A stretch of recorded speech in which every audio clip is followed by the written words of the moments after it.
2.3 Radyo 5 True FM. Dito tayo sa totoo. It's 8 minutes o make that 9 minutes makalipas alas 12 ng tanghali. Kapatid, eto na. Thank God. It's Friday the 13th. Oh, diba? Biyernes 13 nga po. Yan po ang ating date ngayon para sa lahat ng mga merong paniniwala kapag Biyernes 13. Wag naman nating sabihan na ang OA naman nito. Pero araw-araw naman ho talaga ay pwede talaga tayong mag-ingat. Diba? Kasi sinasabi nila kapag Friday the 13th, naku po, malas. Ang malas lang, ang mamalasin na alam ko kahit hindi Friday the 13th ay silang mga hindi nag-share pa ng ating live streaming.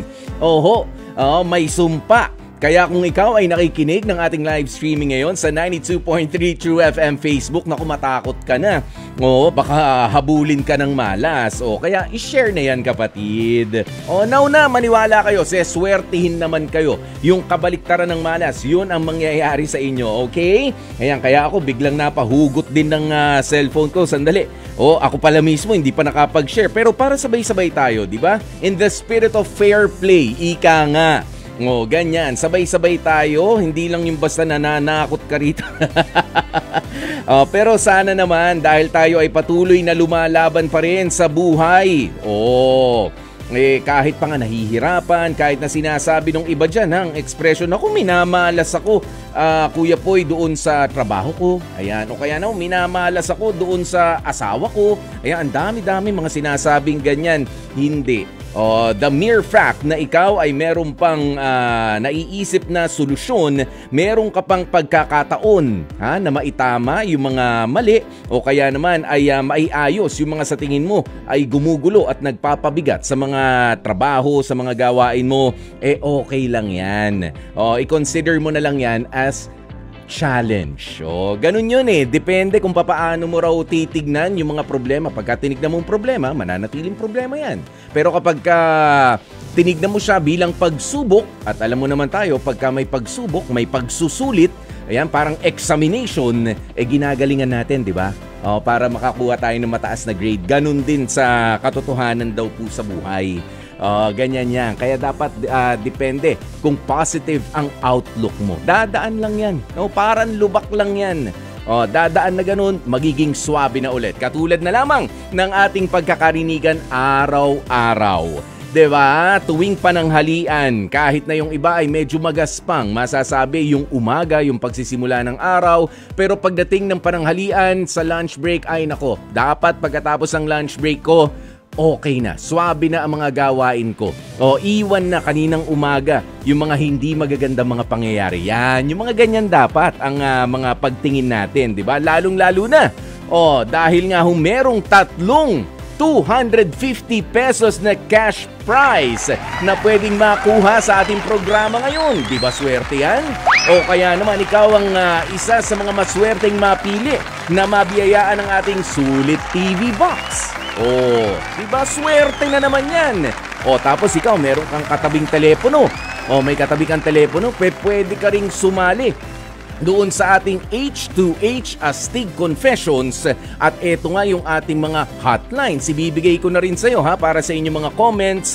Ayan, hindi lamang doon sa Astig Confessions natin, kundi doon din sa ating Love Question of the Day. Pwede rin po kayong sumagot dyan Ang mga hotlines natin na pwede ninyong tawagan, 8631-5788 o kaya naman ay ang 8631-6674.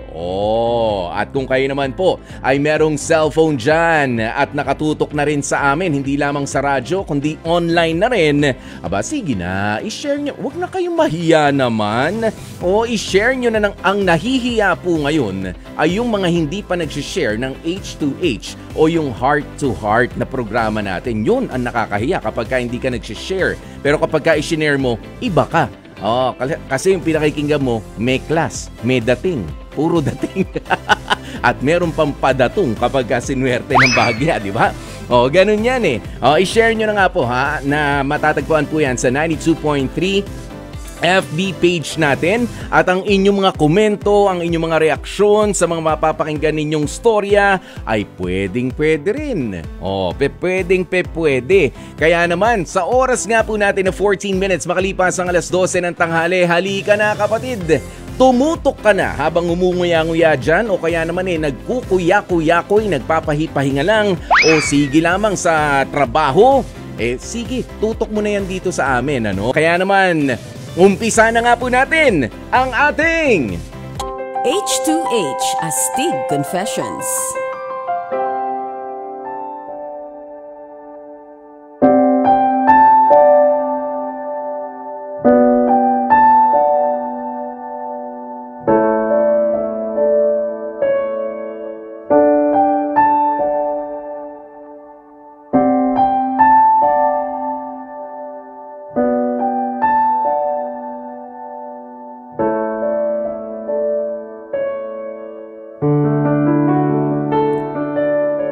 Kapatid, ang oras na natin 16 minutes makalipas ang alas 12 ng tanghali. Okay. Kita nyo, yung pagkabanggit ko pala na ganun, parang pipiyok pa no? Hinihingal-hingal. Hindi, kasi humihila po ako ng upuan. Ganun kasi, masarap ang pwestuhan kapag ikaw ay humila na ng upuan. Hindi pa pwedeng hindi pa pwedeng walang upuan. Yung kwentuhan tapos di ka uupo. Nakakahingal yun. Baka mamanas pa yung paa mo pag kami minamalas-malas. Ayan. Pasensya na po kayo. Medyo kinuha ko pa yung upuan kasi nanghiram ako dito sa kapitbahay namin. Pero kagaya nga po ng dati mga kapatid mga kakaibang kwento, eto na naman ang pag-uusapan natin, mga storya ng totoong buhay at mga totoong tao ang ating mga makakausap, lalo na kapag Monday, Wednesday, and Friday. MWF. Okay? At dito nga po, mas lalo pa nating bibigyan ng pagkakataon ng ating mga listeners, ang ating mga viewers sa Facebook at sa TikTok broadcast natin na mag-share ng astig advice o ng astig comments sa ating tampok na storya na may mga pinagdaraanan. Sa pamilya, mga hindi pagkakaunawaan na mga magjojowa, ayan, mga walang tigil na mga, alam nyo na, hindi lang isa, hindi lang dalawa, o higit pa ang mga karelasyon, ganyan ho ang mga nagiging issue Ayan, sa bawat astig advice, so astig comments nga po, ay may chance din kayong manalo ng 250 pesos na cash prize every Monday, Wednesday, and Friday nga po. At today, Friday, simple lamang naman po ang ating mga mechanics at ang aming kahilingan sa inyo sa mga gustong manalo. Mula po, bukod sa inyong mga astig advice na ibibigay sa amin, pinapakiusap lang namin na gamitin rin natin yung hashtag astig advice. Okay? Hashtag astig advice sa ating social media live broadcast para sa inyong mga advice, para sa inyong mga comments. Okay? At syempre, pwede rin po kayong tumawag sa amin sa mga hotlines natin sa 8631-5788 o sa 8631-6674. Pero, mas maganda, kapag tinanong ko, ano ba ang may papayo mo, ano ba ang suhestyon mo sa kausap natin, sabihin mo kapatid na, ang astig advice ko para kay ganito, ay ito yun, Kuya Puy, ang gagawin, pinagdaanan ko na yan diba? Talagang astig yung advice mo, pinaninindigan mo. Alright? Kaya naman, halika na. Umpisa na nga po natin talaga. Ito na, umpisa na ulit tayo ng ating H2H Astig Confessions. Alam nyo, umay na raw kasi itong si Ed. Umay na si Ed sa kanyang 2 taong jowa na 2 taon ng jowa na si Wanda. Okay? Paano ba naman daw kasi si Ed sobrang naaartehan na sa kanyang girlfriend. Wala na raw kasing ginawa itong si Wanda kundi ang magparetoke na lang ng kung ano-anong parte ng kanyang katawan. Yan ay kahit na katatapos pa lang daw na magpa-botox at nagpaplano na raw ito na magpa-lip filler. Lip filler, ito ba yung yung parang palalakihin yung labi?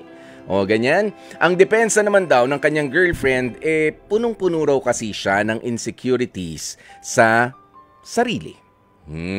Kaya naman kausapin natin itong si Ed ng Tarlac. 28 years old. Ed, magandang tanghali sa'yo, Ed. Hello, Kuya Poy. Magandang tanghali po sa lahat at sa ating mga tagapakinig po. Tama ba na 28 years old ka lang, ano, Ed? Yes po, Kuya Ed. Tama po, 20 years old po ako. Kuya Poy, kayo po si Ed. Mapati po sa mga taga-Tarlac. Ayun. Sa Tarlac ba, anong salita? Kasi alam ko naghahati dyan ang Kapampangan at ang mga Ilocano. Anong salita niyo dyan? Ganun din po, sir, Kuya Poy. Kumbaga, Ilocano. Marunong ka rin magkapampangan. Marunong na ito, Tagalog. Sige, batiin mo yung mga sangka Ilocanuhan na nakikinig dyan. Sina Manong at sina Manang, sina Lakay, sina Bakut. Ay, binabati ko lahat ng taga-Tarlac. In Ilocano, syempre. Manong Ed, Ilocano. Ay, si Manang. Ay, naapo. Batiin mo ng pa-Ilocano. Ed? Hello. Binabati ko nga lahat dyan, taga-Tarlac, mga Ilocano at mga magsasalita ng mga Pampanggenyo. Kala ko naman, marunong ka mag-Ilocano. Ay, hindi yo. Yung yung ito nga akong girlfriend ko, siya talagang marunong mag-Ilocano at family po niya. Ikaw naman, di mo naman sinabi, dayo ka lang naman pala. Okay. Pero hindi, sige Ed, itong si Wanda, sabi mo ay nagpa-botox, ganyan. Pwede ba namin malaman kung ilang taon na itong si Wanda? Si Wanda po, ito pong aking karelasyon ngayon, Kuya Ed. Kuya Poy po. Kayo po si Ed. Kuya Poy pala, Kuya Poy. Bale, nga po si Wanda, 27 years old na po. At 2 taon na rin po kami magkarelasyon. Bakit kinakailangan daw na siya ay magpa-botox? Ayun nga po, Kuya Poy, ang di ko maintindihan. Kasi, siyempre, para sa akin, talagang mahal ko. Maganda siya sa akin. Siguro, ang sabi niya sa akin nung nagsisimula kami, dahil nga meron siyang parang childhood experience, nagkaroon siya ng insecurity. Okay. So, parang gusto niya mawala yun. Bakit? Ano raw yung mga itinutukso sa kanya? Ano yung mga sinasabi sa kanya na hindi niya nagustuhan? Ayun nga daw, Kuya Poy, ang problema yun sa unang-una, yung sa kanyang labi. Tapos yung balat niya, kumbaga hindi siya ganun kaputian. Alam niyo naman dito sa ating bansa, sa Pilipinas, pagka maitim ka, talagang tinutokso sa eskwelahan, ganun. Sandali, ganito lang, Ed, yung totoo, gusto kong malaman yung totoo, pero sabi mo nga kanina, maganda naman ang tingin mo kay Wanda, kaya nagtataka ka, bakit pa kailangan gumastos, bakit pa niya kailangang ibahin ang itsura ng ilang bahagi ng kanyang katawan. Pero sa totoo lang, okay, sa totoo lang, pwede mo bang i-describe sa amin yung, kasi Wanda, hindi naman ito yung totoo niyang pangalan. Okay? Para na rin sa protection naman ni Wanda. Yun sa totoo lang yung itsura ba ni Wanda ay masasabi mong, sabi mo nga, hindi ka putian. Pero yung skin ba niya, kasi meron yung hindi maputi, pero magaganda. Yung mga tan, yung mga mulata. Yun ang yun ang ko, talagang gusto ko sa isang babae. Kumbaga sa sa panglabas na yung morena, yung parang Filipina beauty, yan talaga ang ganun si Wanda sa paningin mo, ganyan. Para sa kumbaga kahit walang baguhin, kahit nung nagsisimula kami, gusto ko ganun Tapos doon naman, sabi mo doon sa labi niya, ano naman yung napansin mo nung nagpaplano siya magpa-lip filler? Lip filler yan yung medyo kakapal yung labi. Medyo kakapal yung labi niya kasi ang sabi niya sa akin, madipit daw yung labi niya, which is hindi bagay dun sa kanyang yung sa parang face shape niya. Ang problema, Kuya Poy, kakabotox lang nung girlfriend ko nga nitong July. Ang gusto ko syempre, kahit papaano magpahinga ka, wala naman, sige tanggap ko na. Pero sa totoo lang, kahit wala Kahit wala. Alam mo, ako medyo i-enlighten mo nga ako. Kapag ka ba nagpa-botox ang babae, ano ba nagbabago sa kanya? Kasi alam ko dati, nagpapa-botox, yung mga medyo nagsasag na yung skin o yung mga medyo nagkakaedad na. Di ba? Ganun yun? Ganun nga yun, Kuya. Bale, kasi kapag nagpa-botox ka, para mauubot yung balat mo eh. So kung kunyari may mga sign of wrinkles ka, yun, kumbaga matitreat siya. Kumbaga mapabanat yung mukha mo. Oo. Kasi kaya nga tinanong ko sa'yo kanina, 27 years old lang itong si Wanda. Bakit? Para bang pang may edad na, yung advance ba yung pag-edad ng skin niya para magpa-botox ng ganyang hindi ako rito, no? Pero ganun na ba? Nagsasag na yung skin? Hindi naman eh. Ang pinagtataka ko, hindi naman. Kumbaga, syempre, minsan may normal naman sa babae, lalo na pagka magkaka-amir, yung magkaka-pimples ka. Diba, hayaan mo lang naman yun kasi mawawala rin naman siya eventually. Yun nga ang problema. Gustong-gusto niya magpaayos ng magpaayos. Gusto niya lagi magmukhang bata. Bata-bata pa, 27 years old. Oo. Ayan, okay. Sige, o bukod dyan, ito na nga, magpapa-lip filler naman. Unang-una, maganda ba ang trabaho naman nitong si Wanda? Maganda naman. Kuya Poy, kasi nagtatrabaho siya sa casino eh. Ngayong gabi. Siyempre, I understand the kind of work na kailangan lagi kang maganda, pati postura mo. Pero the fact na yung katotohanan na siya ay nakapasok ng natural yung kanyang itsura nang wala pang binabago, ibig sabihin, di ba, may dating ka naman na, pasado ka. Tama ba? Kuya Poy, tama yun kasi hindi ka naman tatanggapin. Unang-una kaya naman ako nagkagusto sa kanya eh. Kahit naman nung una na hindi pa siya nagpapa-retoke or nagpapa-enhance, maganda na siya eh.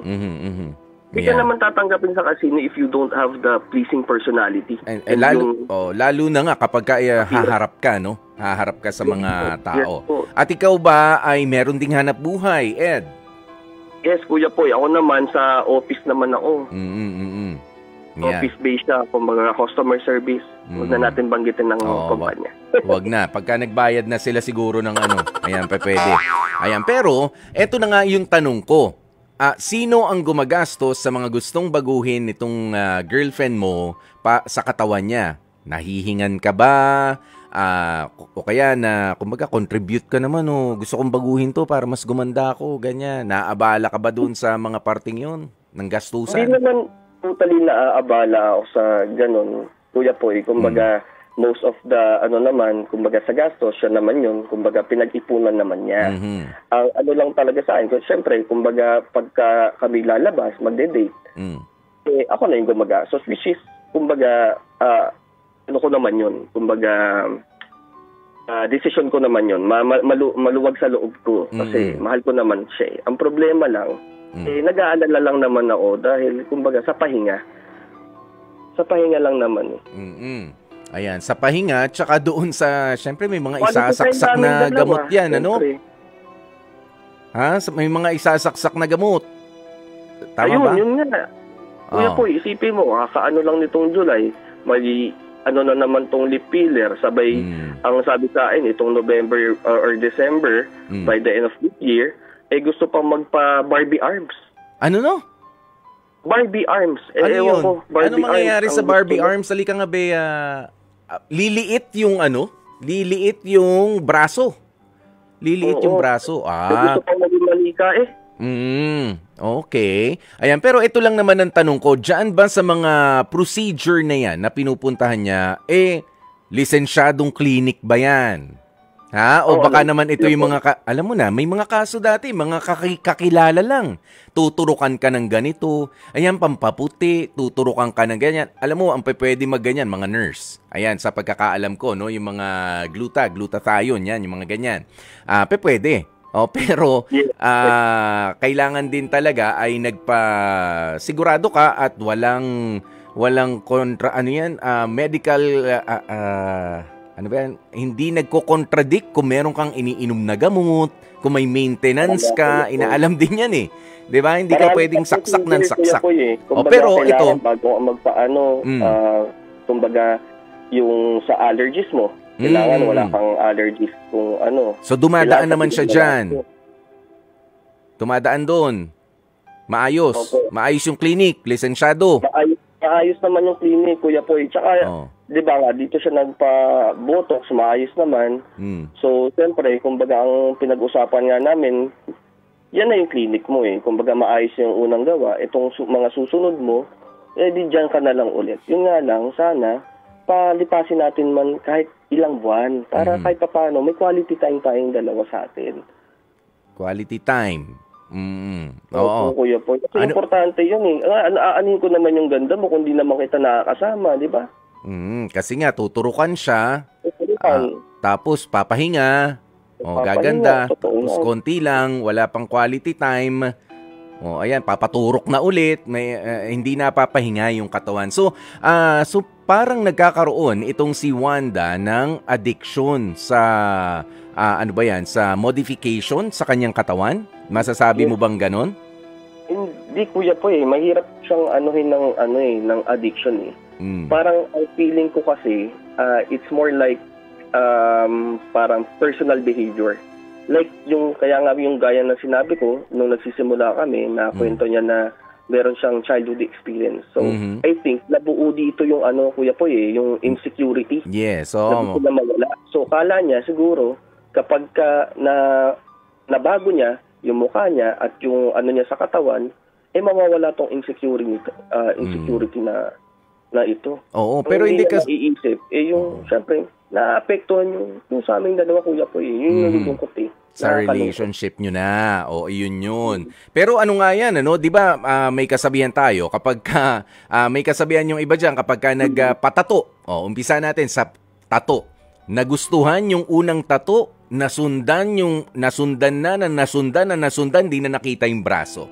'Di ba? Na-addict na sa pagpapatato. Ganyan yung iba. Ganyan din sa tingin ko ang nangyayari kay Wanda dahil sa nagustuhan yung unang procedure. Eto naman yung kasunod. O baka naman matamis ang dila nung nandun sa clinic at sinasabi ito kailangan baguhin. Nakuha yung loob niya. Tapos baka yun ang alam mo yun, naniniwala, ito naman ang isunod natin para mas lalo kang gumanda. Pero you just have to be careful. Para sa mga nakikinig din po sa atin, kaya ako tinatanong na legal ba, lisensyadong clinic, may doktor ba talaga na lisensyado rin na humaharap sa inyo sa pinupuntahan nyo? Kasi may mga kaso na po tayong mga narinig dati. Na napabalita ho talaga na gumanda sandali. Pero yung long-term effect, yung ipinapasok pala, yung mga isinasaksak na mga chemical doon kasi chemical yan sa katawan, hindi nakakaganda, nakakasira ng liver niya, ng kidneys niya, ng yung iba pa nga ay parang nag-umpisa, pasintabi po sa mga kumakain, nag-umpisa na mabulok yung laman. Okay, mismo. Mga side effects no, Kuya Poy. Mga side effects yan na hindi magaganda. Paano nga yan yung doon lang? Tara, punta ka sa bahay, injection ng kita. Lalaki yung ganto mo o liliit yung kung ano yung gusto. Lalaki o liliit, basta ganun. 'Di ba? May mga kaya mag-iingat. Hindi lahat ng mga nag-aalok ng ganyan mas mura. Yung iba mas mura ang gusto, 'di ba? Ed? Mas makakamura pero ang tanong ko lang naman kasi, Kuya Poy, kaya ako nasasaktan. Kasi kahit isang beses sa relasyon namin, hindi ko naman pinaramdam. Hindi ko pinaramdam na may kulang sa'yo. Na ganito. Okay. So, Ed, sige, magsalita ka lang dyan kasi ang daming mga nagbibigay ng kanilang mga astig advice sa ating comment section ngayon, tungkol sa mga nakikinig sa kwento mo. Sabi ni Jonalyn Alcantara, ang astig advice ko hindi pala to. Hindi, tungkol pala sa asawa niya naman yan. Ito si Gail Enriquez, sabi niya, ang astig advice astig comment ko, yayamanin si Wanda. Sana all. Yan. Kani-kanina pa yan, Pero itong, nasaan na ba yung nabasa ko? Si Elmer Buwan. Ang astig advice ko, dapat makontento tayo sa kung ano ang ipinagkaloob sa atin ng Diyos. Huwag na natin pa itong baguhin pa kasi minsan nakakasama din yan sa katawan ng tao. Yan, yung puntong ganyan, sabi mo na ba sa kanya yan, Ed? Yes, Kuya Poy, lahat na.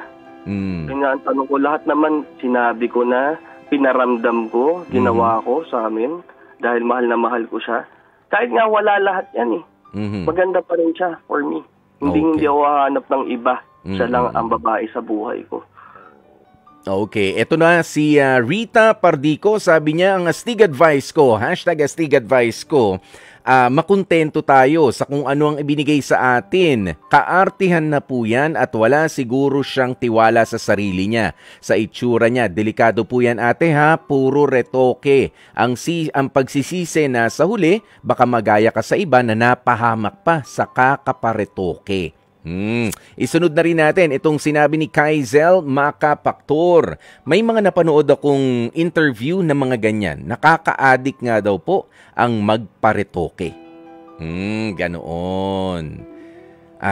Ito pa, ang astig comment naman ni Edwin Aquino. Aminin natin na dito sa ating bansa masyadong mapanghusga ang mga tao sa ating physical appearance. Tama lang na magpa-beauty ang mga babae. Pero kung may side effect ang treatment at sobra na naapektuhan ang pinansyal na aspeto ng buhay ninyo, hindi na siguro okay yan. Stop na. Ang mahalaga, tanggap ka ng partner mo at higit sa lahat ay tanggap mo ang sarili mo. Sa ngayon ba, Ed, ay nagkakaproblema na sa kanyang finances itong si Wanda? Hindi pa siguro, no? Kuya po, hindi eh. Kasi unang-una, hindi pa naman kami naglilibing. Wala pa namang anak. Kumbaga lahat, may trabaho siya, may trabaho ako. So, lahat kumbaga ng gastos kumbaga sa sarili. Okay. Sige. O eto, may gustong kumausap sa'yo. Ewan natin kung meron kayong parehas na experience. Kausapin natin ang taga Cavite na si Nico para sa kanyang astig advice naman din o astig comment. Nico, magandang tanghali sa'yo. Nico? Nico. Hello? Ayan, Nico. Nandiyan ka na? Si Nico na ba to? O si Ed? O, Nico. Anong astig advice na may bibigay mo dito kay Ed? Ang i-advise ko sa kanya, Kuya Poy, hayaan niya siguro yung girlfriend niya kasi her body, her decision, her choice. So, para sa akin, sumuporta na lang siya. Pero huwag siyang tumigil sa pagsabi rin ng mga pagpapaalala. Ng mga yes. Ayan. Okay. Makes sense. Yun lang ba ang sasabihin mo, Nico? Oo, yun. Kaya niya. Kaya niya? Kumbaga kakayanin talaga. Hindi, pero Nico, kumbaga, gusto niya yan, pagbigyan mo. Pero wag mo naman ding hayaan na sige lang siya ng sige. Paalalahanan mo rin. Okay? Yes, alright. Tumpak. Maraming salamat sa Nico, no, para sa ating astig advice na yan na nagmula pa sa Cavite. Narinig mo naman yun, Ed? Yes, Kuya Poy. Tama naman. Kumbaga, andito naman na sa sitwasyon na lahat ginagawa ko ng suporta para sa aking na pinakamamahal. At sa tingin... Sana lang talaga.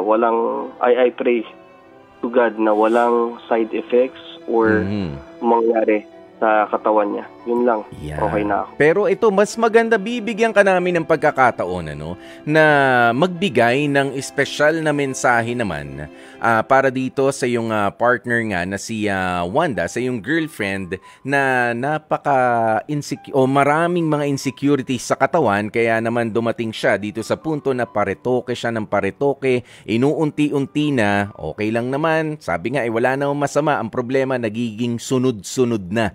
Yun ang pinoproblema mo ngayon, Ed, Sige na, ito ang pagkakataon mo para makapagbigay ng mensahe para sa iyong girlfriend. Go ahead, Ed.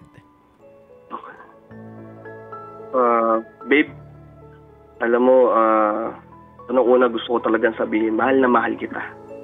Sobrang mahal na mahal kita. Kung anong gusto mo, kung yan talaga, alam mo, magpapawala ng mga insecurities mo sa katawan, I support it. Pero gusto ko lang sana na, alam mo yun, alagaan mo yung sarili mo, yung health mo. Ang gusto ko lang naman sana, makapagpahinga ka at yung quality time natin. Siyempre, no matter what, kung ano man ang maging itsura mo, alam mo yun, mamahalin kita. At I'm looking forward na makabuo tayo ng family in the future. Mas maayos. Yun lang. Mahal na mahal kita. Yun lang. Yun ang isa sa mga pinakamahalagang mensahe mula kay Ed. Kahit ano pang itsura mo, mahal na mahal pa rin kita. Ayan, at syempre susundutan ko rin naman yan ng ating astig lesson.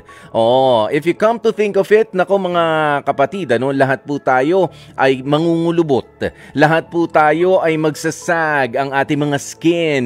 Merong mga dating mga pagkakinis-kinis, merong mga bahagi na gagaspang. Darating at darating po tayo dyan. Wala akong sinasabi na wag mo nang baguhin kung merong mang insecurity sa katawan mo, lalo kung may kakayanan ka, pero unahin natin lagi yung kaligtasan. Okay? Yung health situation din. Hindi dahil sa umubra sa iba at kaya ng katawan nila ay kaya mo rin. Mas maganda konsultahin at maging guided tayo na long term din nating mapakikinabangan kung ano man ang gusto nating ipabago sa ating katawan, sa ating physical na itsura. Pero isa pang leksyon dito, kung ganyang katindi ang insecurities na nararamdaman nitong si Wanda, I suggest, ang akin namang astig suggestion para sa iyo, Ed, ay mas maganda na bumisita itong si Wanda, mag-invest sa isang eksperto. Malaki ang maitutulong ng mga psychologist o ng mga psychiatrist para talagang ma-pinpoint. Para ma-pinpoint ano ba ang problema, ano ba ang pinanggagalingan ng insecurities na yan, kasi it's just going to be a cycle. Kapag ang pagbabago sa iyong katawan ay nangyari. Halimbawa, nagagandahan ka na sa sarili mo ngayon. Ed, narinig mo ko, Nagagandahan na siya. Kapag nag-asawa na, nanganak na, may mga pag-iiba na naman sa ating itsura, ganun na naman, babalik na naman siya doon sa cycle na, ay naku, pumangit na naman ako, ganito na ulit, balik na naman kayo, paretoke na naman. Hindi pwedeng paretoke ng paretoke ang maging sagot. Alamin at talagang i-identify, hanapin saan ba nagmumula itong insecurities na to, ano bang mga salita, sino bang mga nagsabi, baka pwede namang matulungan natin itong si Wanda na mapatawad na at tanggapin na yung mga nakaraan na hindi magagandang salita na naibato sa kanya ay mga opinion lang naman ng iba at hindi naman yun ang nagde-define sa kanya bilang isang babae at hindi rin yun ang nagde-define sa kanya bilang isang mabuting karelasyon. Okay? Iyan ang maganda. Mas maganda doon kayo sa ibang clinic pumunta. Sa psychiatrist o sa psychologist. Magpatulong kayo. Magpa-advise itong si Wanda. Papaano ba mabura yung insecurities para sumobra man ang bigat mo, mabawasan o kulangin ang bigat mo, okay lang. Confident ako sa sarili ko kahit ano pa ang itsura ko. Tama, Kuya Poy. Baka kasi sa susunod, pag sa sobrang ganda niya na, ako naman magkaroon ng insecurity dahil baka marami naman ligaw. Yun. Maagapan na. Para maagapan na. Baka Kuya, makalimutan ka na. Okay. Mahirap na, baka makawala po. Alright, maraming salamat sa iyo, Ed, sa yung pagbabahagi ng kwento ninyo ni Ed at ni Wanda na sigurado ko nagkaroon din ng astig na mga leksyon sa ating mga tagapakinig ngayon. Okay? At ang maraming salamat, Kuya Poy, at sa ating mga tagapakinig, maraming salamat din po sa inyo. Yun. At syempre, dahil masaya nga natapos ang ating kwentuhan, magpasaya na rin muna tayo. Ng dalawang mabibiyayaan nga po natin. Ngayong araw na ito, eto na nga ang mabibigyan ng 250 pesos na cash mula sa H2H Astig Confessions, si Nico ng Cavite, ang ating nakausap kanina. Congratulations to you, Nico. Ayan, at syempre, ang second winner naman ng 250 pesos na cash ay si Jonalyn Alcantara. Congratulations, Jonalyn, sa iyong komento naman. Love question of the day.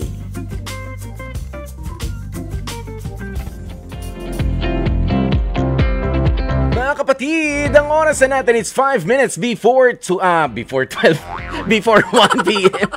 Yun lang. Eto na nga po. Yung ating love question na kanina pa natin pinasasagutan at papaalala ko lang sa inyo meron pa tayong isang 250 pesos na ipinamimigay plus isa pang sulit TV box. Okay? Antabayanan ninyo, mamaya malalaman na ninyo ang mga mananalo pa dyan. Makikipagbalikan ka nga ba sa ex-jowa mong love na love mo pa? O kahit na may bagong jowa ka na? Aba, eto na nga ang ilan sa inyong mga kasagutan. Ilan lang po ang mga babasahin ko. Sina AJ Nalo, sabi niya, nakikipagbalikan ba? Oo. O ipagpalagay natin na nakikipagbalikan si ex-jowa na love mo naman talaga noon Papapasukin mo ba? Papaano yung bago mong jowa ngayon? Yun lang. Ayan, sabi naman ni Jessica Elnar, first of all, kung mahal mo pala ang ex mo, bakit ka pa pumasok sa bagong relationship with someone na hindi ka pa pala handang ibigay yung genuine love mo? So for me, it's a big no. Both yung pagbalik ni ex-jowa at yung pagpasok sa new relationship mo. Kasi kailangan ma-build mo muna yung sarili mo at alamin mo kung ano ba talaga nararamdaman mo para walang masaktan sa huli. Uy, magandang puntos yan Magandang point yan. Jessica Elnar. Ayan, sabi ni Andeng Bongo, no. Kaya nga ex, di ba? Lalo na di maganda ang dahilan kung bakit kayo nagkahiwalay noon. Respeto na lang kung sino ang meron ka ngayon. At kung alam mong deserving naman itong present mo, dun ka na lang. Huwag ka nang kumuha ulit ng batong ipupukpok sa ulo mo. Ganun lang kasimple yon, Kuya Poy. At syempre, alam nyo, ang sarap magbasa ng mga comments, ng mga reactions ninyo, dahil talagang hugot na hugot Ramdam mo dun sa iba, hugot na hugot sa sariling mga karanasan. Kaya naman, pagkatapos nga po ng ating live broadcast na ito, ay pwede nyong bisitahin ulit at basahin ang mga komento ng marami pa nating mga kapatid na sumagot sa ating love question of the day na makikipagbalikan ka pa nga ba sa ex-jowa mong love na love mo pa kahit may bagong jowa ka na? Wow! Mga kapatid, ito na nga mga masaswerteng nanalo para sa ating Pamigay Friday ngayong biyernes na ito. 250 pesos na cash prize para sa iyo, Pearl Jade Hemarino Gonzalez. Congratulations! At ang ating winner ng Sulit TV Box, si Len Romero. O papaano, mga kapatid alas 12 ng tanghali hanggang alas 12:30 ng hapon sa Sunday, ang ating pong H2H Heart to Heart catch-up episodes. Dapat po ay nandun kayo at mapanood ninyo yan at abangan sa Lunes. Meron pong panibagong pasabog na abangan dito sa ating programang Heart to Heart. Nakasama nyo nga po ang inyong lingkod. Ako po si Kuya Poy, ang inyong Guwapo Poy dito sa 92.3 Radyo 5 True FM. Dito tayo sa totoo.